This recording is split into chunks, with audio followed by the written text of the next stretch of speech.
Hola chicos, ¿qué tal? Espero estén todos bien. Nuevamente estamos en un video de inicio de semana. Esta vez vamos a ver la subida de tipos de interés que se está dando no solamente en Europa, también en Estados Unidos y en diferentes países.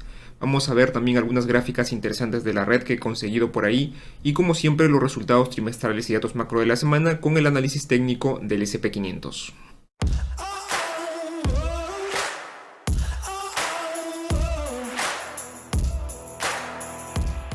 Como todos ya sabemos, la semana pasada el Banco Central Europeo ha subido los tipos de interés en 75 puntos básicos, una subida histórica en toda la eurozona. Y como vemos aquí esta gráfica, ya el Banco Central Europeo, es una gráfica de Bloomberg, el Banco Central Europeo entra dentro de la lista de los 40 bancos centrales que han subido los tipos de interés en 75 puntos básicos en una sola fecha. Y tenemos todos estos países, lógicamente está aquí incluido Estados Unidos y también vamos a ver aquí a Canadá que también ha subido los tipos de interés la semana pasada. El Banco Central Europeo fue el día 8 y Canadá fue un día antes, fue el día 7 de septiembre, ¿no? También ha hecho una subida de 75 puntos básicos y bueno, va a continuar con este ajuste. Y aquí también quiero aprovechar un poco para saber dónde podemos conseguir información de primera mano, información económica, lógicamente.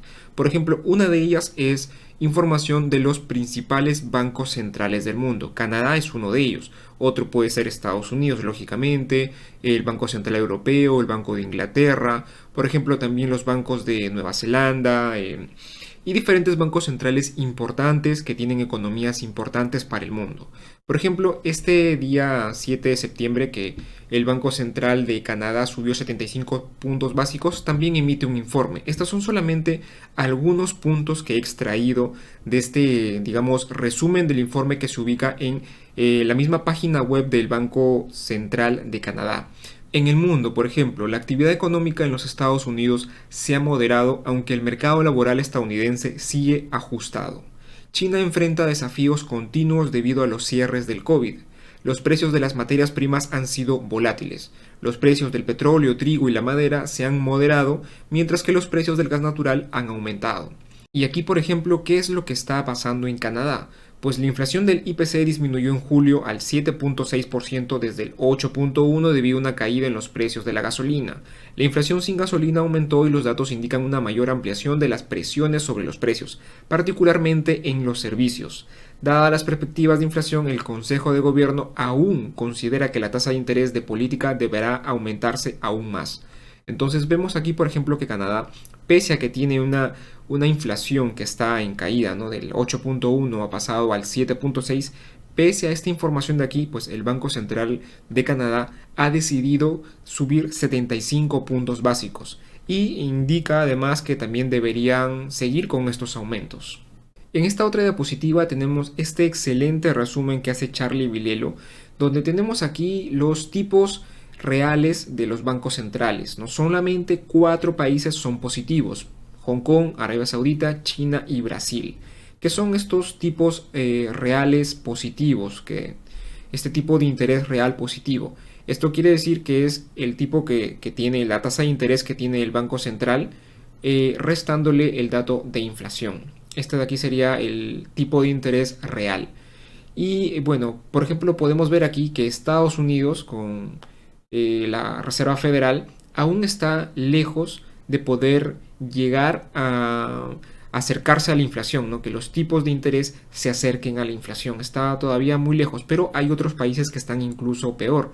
Por ejemplo, uno de ellos es el Reino Unido, que recién está empezando su subida de tipos, mientras que ya se alcanzan cotas en inflación del 10.1%, doble dígito, y en la eurozona que ya ronda el 9.1%, pero aquí, bueno, aquí, ojo que esta subida de tipos de interés del Banco Central Europeo de 75 puntos básicos se va a hacer efectiva recién el 14 de septiembre. Entonces, para el 14 de septiembre ya vamos a ver aquí que este tipo real reduce un poco, ¿no?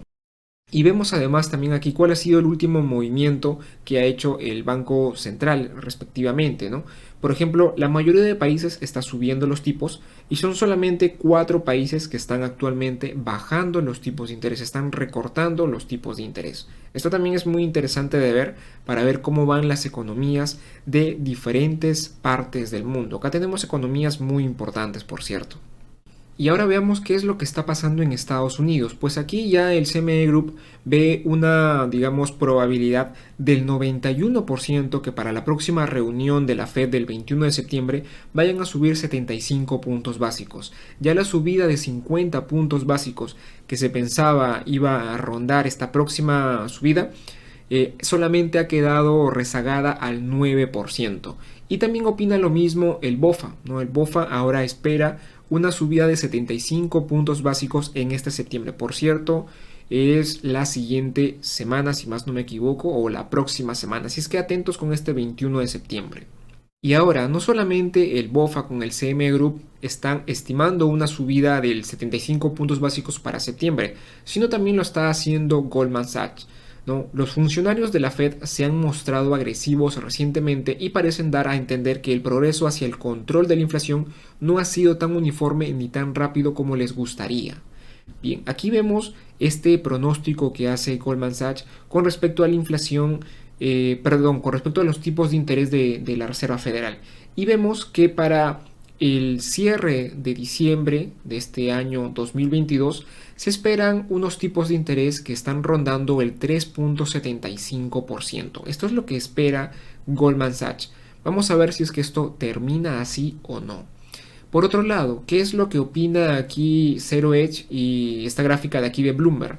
Pues nos dice la subida de tipos del Banco Central Europeo, la reciente, la que se ha hecho la semana pasada, y la postura de Powell que hemos visto a través de diferentes entrevistas en una política monetaria agresiva, hizo subir las expectativas de subida de tipos de interés.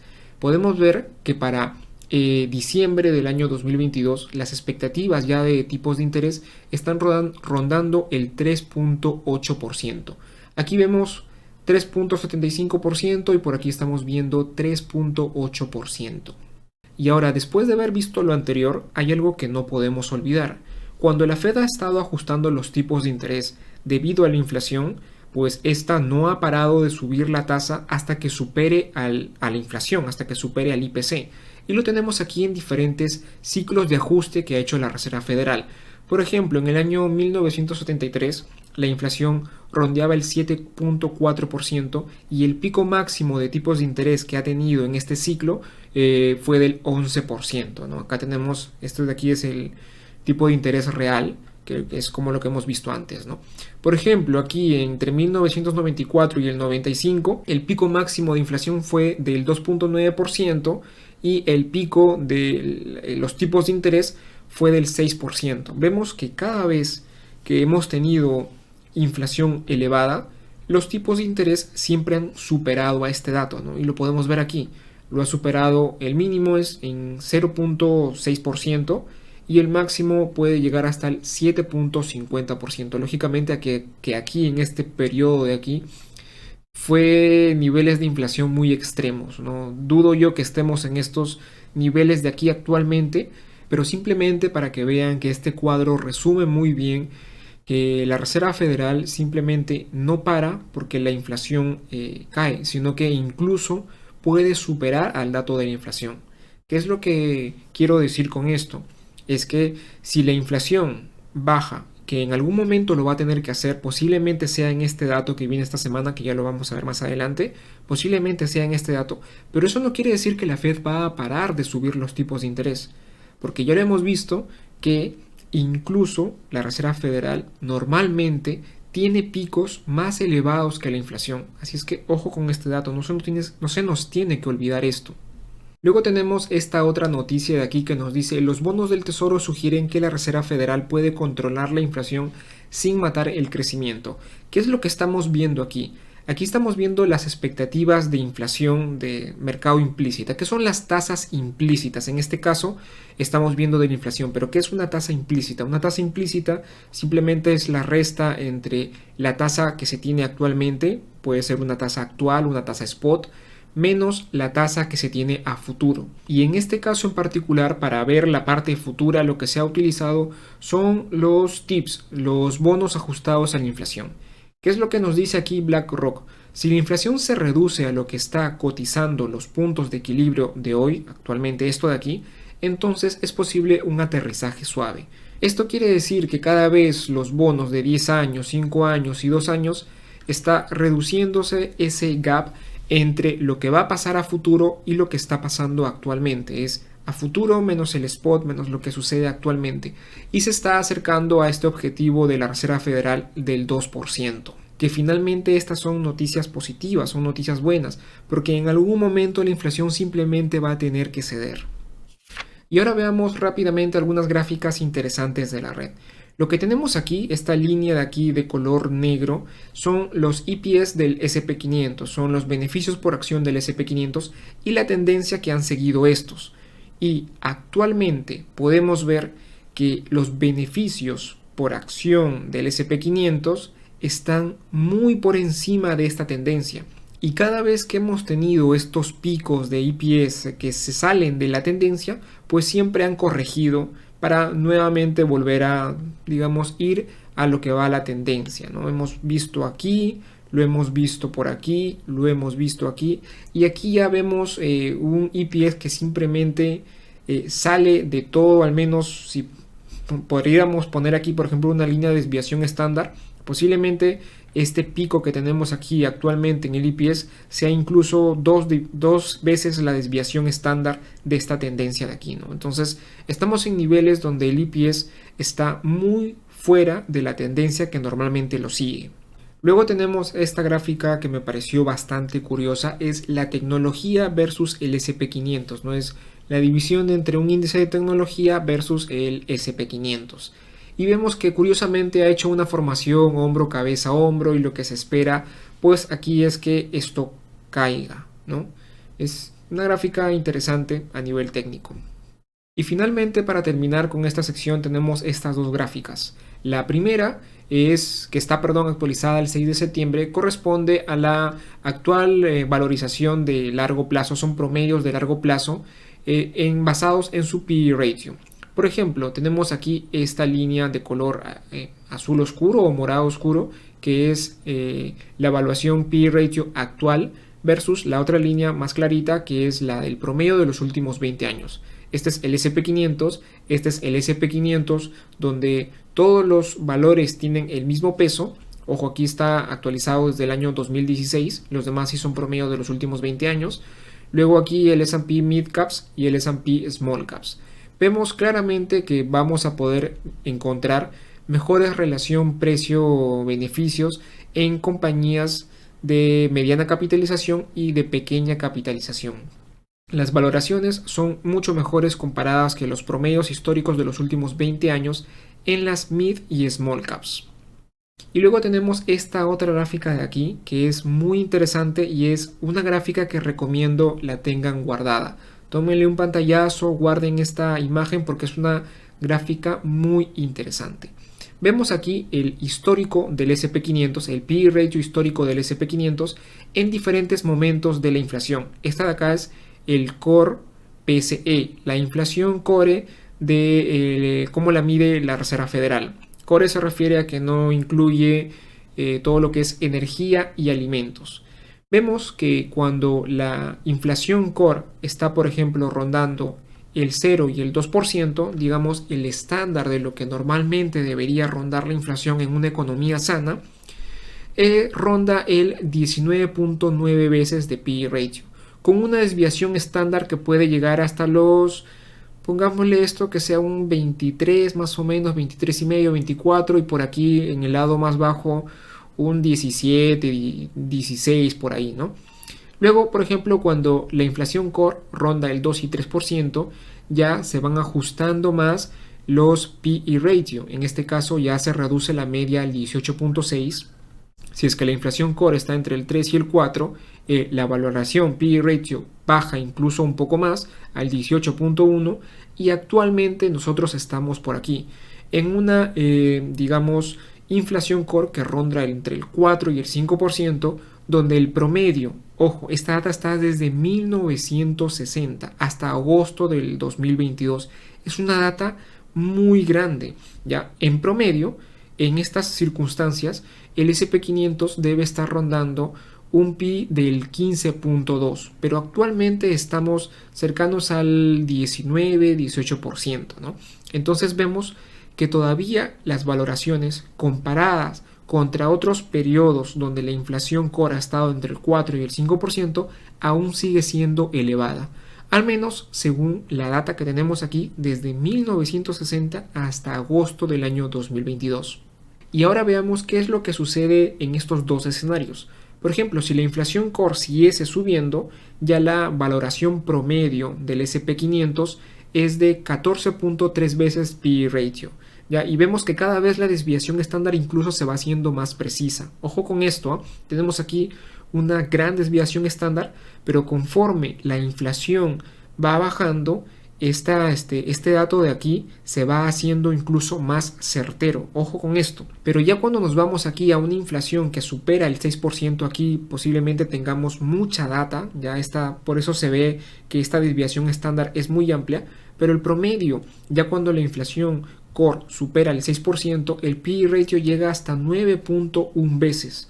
Y debido a esta amplia data, ¿no? Como aquí está cogiendo ya no rango, sino simplemente de 6 a más, es que esta desviación estándar se hace muy amplia, que puede llegar hasta los 14 más o menos PE ratio y puede caer hasta las 5 veces PE ratio de promedio, ojo, en el S&P 500. Ojo con esta data. Bien, y ahora con respecto al BOFA y su Bull and Bear Indicator, vemos que nuevamente ha, digamos, bajado al 0.0, indicando señales de compra extrema, ¿no? Hemos tenido 11 semanas consecutivas donde este indicador ha estado en cero, como ya lo había indicado en videos muy atrás, y nuevamente ha vuelto a estar en cero, donde indica señales de compra extrema. Vamos aquí a seguir contando esto. Esta sería la primera semana donde nuevamente está este indicador en cero. Bien, y ahora rápidamente veamos los resultados trimestrales para esta semana, que por cierto ya las compañías que tenemos importantes son ya muy pocas. Y compañías que pueden mover el mercado, sinceramente, no tenemos ninguna. Aquí tenemos compañías como por ejemplo Oracle y Adobe, que posiblemente sean las compañías más esperadas entre todo este listado que tenemos aquí, pero estas compañías simplemente no mueven el mercado. Son compañías sí importantes, posiblemente muchos estén esperando las de Adobe, pero son compañías que sus resultados trimestrales no mueven el mercado. Con respecto a datos macro, sí, esta semana tenemos datos muy interesantes. El día de hoy lunes tenemos el informe WASDE, que es de productos agrícolas. Luego tenemos el día de mañana el IPC de agosto de los Estados Unidos. Este posiblemente sea el día más importante de esta semana y comienza simplemente desde el día martes. Ojo con el dato de la inflación, es muy probable que se vea una mejora de la inflación. Creo que el mercado está ya descontando que este dato va a ser positivo, ¿ya? Así es que si en todo caso este dato resulta peor de lo esperado, posiblemente veamos caídas interesantes en el S&P 500. Pero ya lo veremos más adelante. Bien, y también tenemos este martes 13 el informe mensual del OPEP. El día miércoles 14 tenemos el informe mensual del IE, el IPP, aquí tenemos el IPC del consumidor y aquí a los productores y los inventarios de crudo. El día jueves tenemos las ventas minoristas de los Estados Unidos. Ojo también con este dato de aquí, ¿eh? No está resultado en amarillo, pero también es un dato importante. La balanza comercial de la Unión Europea, también un dato muy importante y un dato que tiene un cierto peso en la divisa del euro. Así es que ojo con este dato. El informe de manufactura de la Fed de Filadelfia, la producción industrial y las nuevas peticiones de subsidio por desempleo, como siempre, de los Estados Unidos, que salen los días jueves. Luego tenemos el día viernes el IPC de agosto de la zona euro. Ojo también con este dato, va a ser otro dato importante. Y las expectativas y la confianza del consumidor de Michigan de los Estados Unidos. Y ahora veamos rápidamente el análisis técnico del S&P 500, que esta vez simplemente no ha seguido nuestro pronóstico. Tenía yo, digamos, un escenario un poco más bajista para el S&P 500 para esta semana, para la semana anterior, pero simplemente se ha movido en este rango, ya no en este rango que lo indiqué aquí, sino en este rango, digamos, que lo había indicado la semana anterior, no, la semana antepasada. Y bueno, está dentro de este rango aún. Los 44.074 puntos y los 3.840, 50 puntos aproximadamente, ¿no? Un rango un poco más amplio en el que se ha movido el S&P 500. ¿Por qué? Porque el S&P 500 posiblemente esté esperando aún la decisión de tipos de interés del 21 de septiembre para ya agarrar una tendencia un poco más clara y definida. Este dato del día martes con el IPC sin dudas va a ser un dato muy importante y también nos dé pistas de lo que va a poder pasar el día 21. ¿Ya? Así es que, ojo, algo también interesante que se está formando aquí es esta estructura posiblemente, ¿no? Hombro, cabeza, hombro aquí, un poco extraña, pero podríamos decir que es una formación hombro, cabeza, hombro. Y bueno, ¿hasta dónde podría irse con esta formación LSP500? Ya vamos a trazar algo un poco curioso, pero para ver más o menos hasta dónde. Nada, más o menos sería, ojo, estamos hablando de 5.000 puntos. El SP500 en 5.000 puntos. Sinceramente lo dudo, pero hay que ver esta formación, ¿no? Yo sinceramente no me guío mucho por este tipo de formaciones, pero bueno, podría ser aquí algo un poco curioso, ¿no? Yo más soy simplemente de ver este tipo de soportes y resistencias claves que yo considero relevantes. Nada más y simple que esto. Bien, y ahora, ¿qué es lo que va a pasar con el SP500? Bien, tenemos simplemente el dato del IPC, tenemos el dato de inflación de los Estados Unidos y ese va a ser el dato que va a hacer mover al SP500. ¿Qué es lo que puede pasar? Simplemente no lo sé.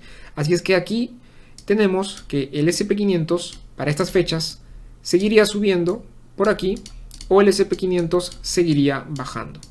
Nada más y simple que esto, ya que es muy difícil tratar de predecir lo que va a hacer el mercado con el dato de inflación.